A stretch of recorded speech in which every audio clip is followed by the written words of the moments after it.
အားလုံးပဲမင်္ဂလာပါခင်ဗျာဒီဗီဒီယိုထဲမှာတော့ကျွန်တော်ကပြင်သစ်နိုင်ငံပေါ့နော် Paris မြို့ရဲ့ public transportation နဲ့ပတ်သက်ပြီးတော့ကျွန်တော်လေ့လာထားပူတာရယ်နောက်ပြီးတော့ကိုယ်တိုင်ခရီးသွားတုန်းကပေါ့နော်ကြုံတွေ့ခဲ့ရတဲ့အတွေ့အကြုံလေးတချို့နဲ့ပေါင်းစပ်ပြီးတော့ဝေမျှချင်ပါတယ်ပြင်သစ်မှာပေါ့နော်ကျွန်တော်တို့အဓိကသုံးတဲ့ international လေဆိပ်ကတော့ CDG ပေါ့နော် Charles de Gaulle ပေါ့နော်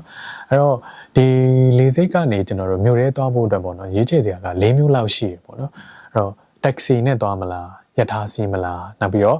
Roxy bus ဆိုတဲ့ပေါ့နော် bus ကားရှိမယ်နောက်ပြီးတော့ Yo-Yo bus ပေါ့နော်အဲ့တော့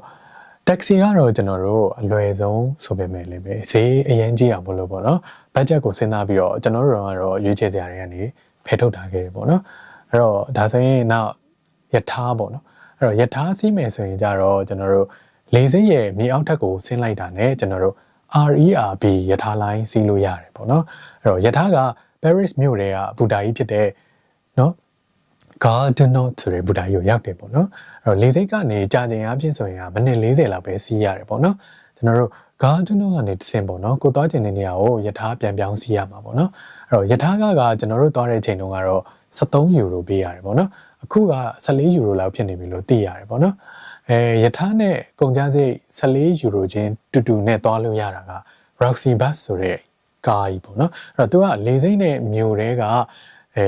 Opera Station ဆိုတဲ့ဘူတာပေါ့နော်အဲ့နှစ်ခုကိုဆက်သွယ်ထားတဲ့နော်ကားပေါ့နော်အဲ့တော့အဲ့နှစ်ခုကြားကိုသူကဓာတ်ရိုက်ပြေးဆွဲတယ်လမ်းမှာဘယ်မှမရဘူးပေါ့နော်အဲ့တော့ကားကြီးအလျားအရှည်ပဲအဲ့လိုကားကြီးရှိအဲ့တော့ဒီ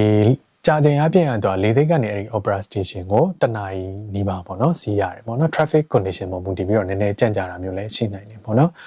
နောက်ဆုံး option အနေနဲ့ကတော့ကျွန်တော်တို့ Yo-Yo bus ကားပေါ့နော် line number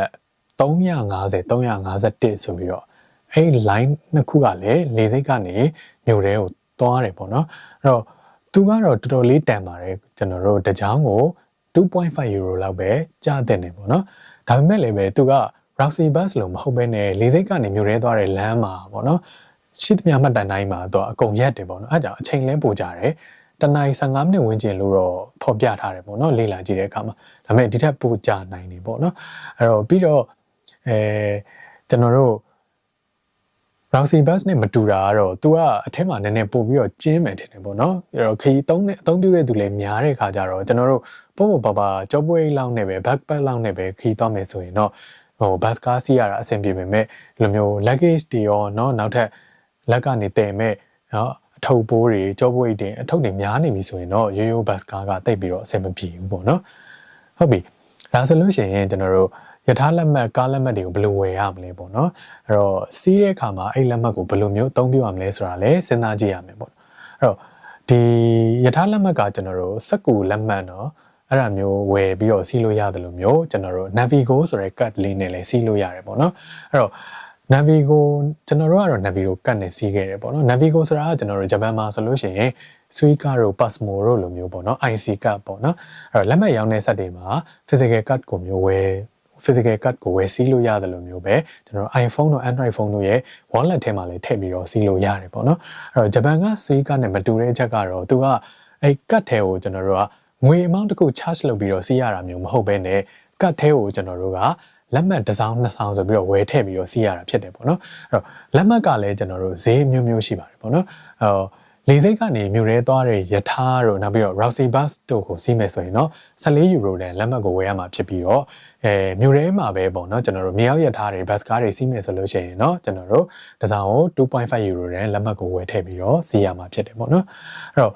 ဖုန်းထဲကနေကျွန်တော်တို့က Navigo မသုံးမဲနဲ့လက်မှတ်ဆက်ကနေเนาะ physical card လေးเนาะ Navigo card လေးကိုဝယ်ပြီးတော့သုံးမယ်ဆိုရင်เนาะ card ဖိုးအနေနဲ့2ယူရိုပေးရမှာဖြစ်ပါတယ်ပေါ့เนาะ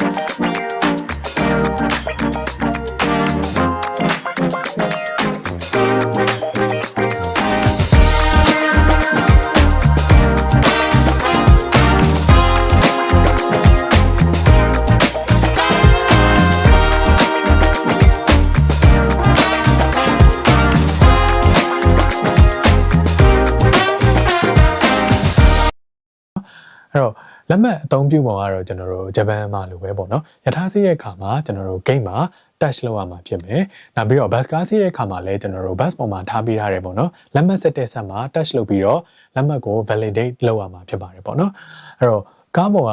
ဆက်မှာပေါ့နော်လက်မှတ်ကိုကတ်ပြီးတော့အဲ့လိုမျိုးလက်မှတ်ကိုနော်အကျုံးဝင်အောင်လုပ်တယ်ပေါ့နော်အင်္ဂလိပ်လို validate လုပ်တယ်လို့ခေါ်မှာပေါ့နော်အဲ့တော့အဲ့လိုလုပ်ချင်းဒီအရန်ကိုအရေးကြီးပါတယ်ကျွန်တော်တို့ bus ကားစီးတဲ့အခါမှာလမ်းပေါ်မှာကျွန်တော်တို့ကားလက်မှတ်ဆက်တဲ့သူကတက်လာတတ်ပါတယ်တက်လာပြီးတော့လက်မှတ်ပြခိုင်းတဲ့အခါမှာကိုယ့်ရဲ့လက်မှတ်က validate မလုပ်ထားဘူးဆိုလို့ရှိရင်ဒဏ်ကြီးပေးရပါတယ်ဒဏ်ကြီးကလည်း50ယူရိုလို့နော်အဲ့လိုမျိုး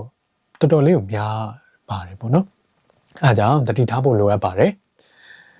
ဒါဆိုရင်ကျွန်တော်တို့ကလေဆိပ်ကနေမြို့ရဲသွားဖို့ public transport ထဲမှာပေါ့နော်ဘယ်ဟာအဆင်ပြေဆုံးဖြစ်မလဲလို့ဆိုတဲ့အခါကျရင်ကျွန်တော်တို့ကကိုယ်တည်လာမဲ့ luggage အနေထားကိုတက်ဆပြီးတော့ပြောရမှာပေါ့နော်အဲ့တော့ယထာတွေရောပေါ့နော်ကျွန်တော်တို့ bus တွေရောပြောရင်တော့ luggage အကြီးတွေကိုထားဖို့လုံလောက်နေရမရှိပါဘူးလေဆိပ်ကနေမြို့ရဲကိုတိုက်ရိုက်ပြေးတယ်ဆိုရင် Roxy bus ကလည်းပဲကျွန်တော်တို့ဂျပန်လိုမျိုးเนาะ airport bus တွေလိုမျိုးမဟုတ်ဘဲနဲ့ဒီ luggage တွေကိုကားမိုက်အောက်မှာသိမ်းလို့ရတာမျိုးမပါဘူးပေါ့နော်မပါဘဲနဲ့ကားပေါ်မှာပဲကိုယ်ထိုင်ကုန်နားမှာယူပြီးတော့ထားရတယ်ပေါ့နော်အဲ့တော့ကိုယ်ခြေထောက်ရှိမှအိတ်အကြီးတွေထားတာမဆက်တဲ့ခါကျတော့ကိုယ့်ရဲ့เนาะကားပေါ်မှာကျွန်တော်တို့ကဇင်းကြံလမ်းပေါ်မှာပဲထားရတယ်ပေါ့နော်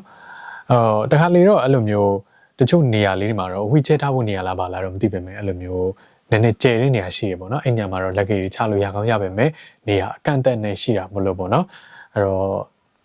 စင်တော့တိတ်တော့မပြေဘူးပေါ့နော်နောက်ယထာဆိုလို့ရှိရင်လည်းယထာလည်းအလားတူပါပဲဒါပေမဲ့ယထာတော့ကားနဲ့ဆိုင်အထဲမှာကျွန်တော်တို့ကနည်းနည်းရွှေ့တယ်ပြည့်စရာနေရာရှိတာမလို့ပေါ့နော် luggage အကြီးတွေနဲ့သွားမယ်ဆိုလို့ရှိရင်တော့ယထာကပဲအဆင်ပြေမယ်လို့ထင်တယ်ပေါ့နော်အဲ့တော့မြို့ထဲမှာလက်ပတ်သွားလာဖို့ကတော့ကျွန်တော်တို့မြေရောက်ယထာတွေဘတ်ကားတွေရှိရပေါ့နော်အဲ့တော့မြေရောက်ယထာဘူတာတွေကဆက်လေကားတွေဓာတ်လေကားတွေကရှိကြမှာရှိမယ်ပေါ့နော်ရှိရင်လည်းပဲယထာ platform နဲ့ယထာလက်မှတ်ဖြတ်တဲ့ gate ကြားမှာပဲစီးလို့ရပြီးတော့မြေပေါ်ထိရအောင်စီးလို့ရတာတော့နည်းပါတယ်ပေါ့နော်အဲ့တော့မြို့ထဲမှာလှည့်ပတ်သွားလာဖို့အတွက်ကျွန်တော်တို့က Navigo one day pass ကိုဝယ်သင့်လားအဲ့တော့အဲ့လိုမျိုးဆိုတဲ့အခါမှာကျွန်တော်တို့တရက်လုံးပေါ့နော်ယထာတွေကားတွေအကြိုက်စီးလို့ရတဲ့ one day pass ဆိုတဲ့အခါမှာလည်းကျွန်တော်တို့က cover လုပ်ပေးတဲ့ area ပေါ်မူတည်ပြီးတော့နှစ်မျိုးရှိတယ်ပေါ့နော် Navigo one day pass ဆိုတဲ့ဟာနဲ့နောက် Paris Visit Pass ဆိုပြီးတော့ပေါ့နော်ရွေးချယ်စရာနှစ်မျိုးရှိတယ်အဲ့တော့ Navigo one day pass ကတော့ကျွန်တော်တို့က 12.3 euro ပေါ့နော်ကြားတဲ့မှာဖြစ်ပြီးတော့သူကလေဆိပ်ထိတော့သွားလို့မရဘူးပြီးတော့မြို့ရင်း area ထဲမှာပဲတုံးလို့ရတယ်ပေါ့နော်အဲ့တော့လေဆိပ်တို့ပြီးတော့မြို့ရဲအနေနဲ့လှမ်းတဲ့ဘာဆိုင်နန်းတော်တို့အထိပါ cover လုပ်ပေးတာကတော့ Paris Visit Pass ပေါ့နော်အဲ့တော့အဲ့ဒီ pass ကကျွန်တော်တို့က one day pass ကိုကျွန်တော်တို့က 30.6 euro ပေးရတယ်ပေါ့နော်အဲ့တော့ one day pass တွေကကျွန်တော်တို့ကတ်ကိုစပြီးတော့အသုံးပြုတဲ့အချိန်ကနေ24နာရီမဟုတ်ပါဘူး24နာရီမဟုတ်ဘဲနဲ့ကတ်စအသုံးပြုတဲ့နေ့အဲ့နေ့တစ်နေ့တွင်းမှာပဲစီးလို့ရတာပါပေါ့နော်ဒါကြောင့်ကျွန်တော်တို့ကကတ်ကိုညနေလောက်မှစပြီးတော့သုံးမယ်ဝယ်လိုက်မယ်ပေါ့နော်အဲ့ဆိုလို့ရှိရင်အဲ့နေ့အတွက်ကကျွန်တော်တို့ကစီးရမယ့်အချိန်ကညနေပိုင်းတစ်ပိုင်းသာပဲရှိတဲ့အခါမတန်တော့ဘူးပေါ့နော်တန်ချင်းတော့ကျွန်တော်တို့မနှက်ထဲကစပြီးတော့သုံးရမှာပေါ့နော်ပြီးတော့ပေါ့နော်မြို့ထဲကိုပတ်တဲ့ယထာတွေကားတွေကတကြောင်စီးလို့ရှိရင် 2.5 euro လောက်ပဲပေးရတာမလို့ပေါ့နော်ကျွန်တော်တို့ရဲ့နော်တနေ့တာအစီအစဉ်ထဲမှာယထာတွေ bus တွေကိုပေါ့နော်တနေ့ကို၄ချောင်းတက်ပို့ပြီးတော့မစီးဘူးဆိုရင်တော့ one day bus ဝယ်တာတိတ်မတန်ဘူးပေါ့နော်ဒီတိုင်းလက်မှတ်တစ်စောင်စီဝယ်စီးတာပို့ပြီးတော့တက်မယ်လို့ထင်ပါတယ်ပေါ့နော်ဟုတ်ပါပြီအဲ့တော့ဒီဗီဒီယိုထဲမှာကျွန်တော်ကနော် Paris မြို့မှာအသုံးပြုတဲ့ public transportation နဲ့နော်လက်မှတ်တွေအကြောင်းကိုတင်ဆက်ပေးခဲ့တာဖြစ်ပါတယ်ကြည့်ရှုအားပေးမှုအတွက်အထူးပဲကျေးဇူးတင်ရှိပါတယ်ခင်ဗျ